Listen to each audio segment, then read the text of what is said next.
Why is it called family constellations? Like, is it about astrology? Why constellations? Okay, so another term is ancestral healing, which might actually be more accurate, right?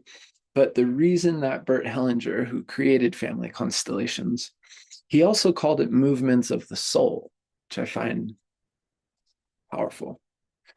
The reason he called it family constellations is because, traditionally a constellation session happens in a group, right? And in that group, there's what you could consider a type of role play. It's a little deeper than that, but there will be people standing to not play a role, but to actually represent, say, your mother, your father, perhaps a particular energy like a strong emotion or something like trust or fear. There will be people standing in to represent these different energies, right? Oftentimes, those people are asked to move around in the space and just feel where they naturally, intuitively want to be in the space relative to the other energies and the other people being represented. Now, the arrangement, this is very important. The arrangement of the people in the group tells the story of the energetic dynamics going on.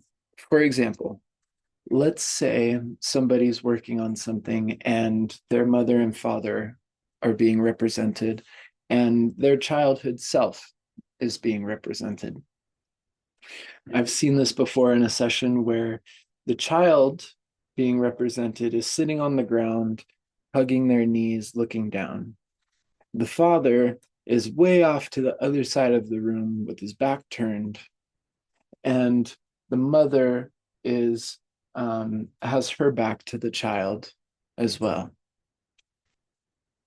Now, if you consider that as a real life situation, what does that communicate?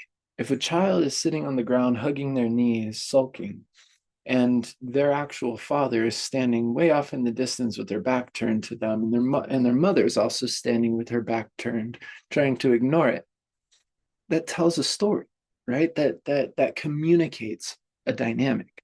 And in a family constellation, the arrangement of the people in the space tells a story, just like the arrangement of the stars in the sky tells a story. If it's a crab, if it's a centaur, if it's Orion, it's based on the configuration, the arrangement of the stars, right? And the configuration or the arrangement of the people in the space, in the group representation, somatically describes or demonstrates the energetic dynamics involved, right?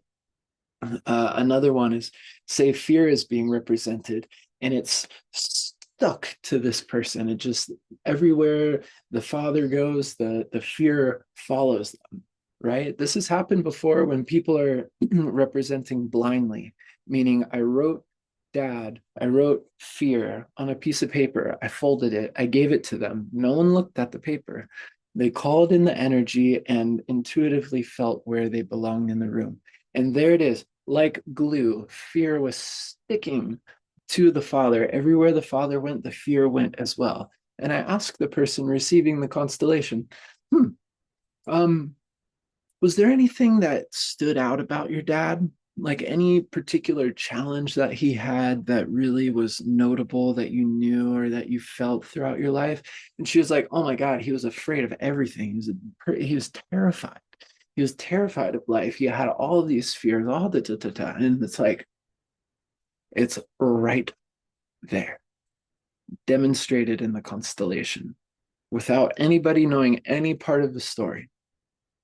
Amazing, right? That's the power of how this stuff works.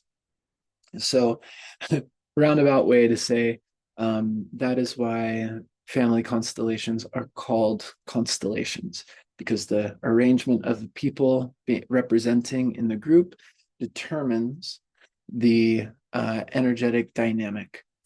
unfolding. It tells the story, just like the arrangement of the stars in the sky tells the story of the constellation.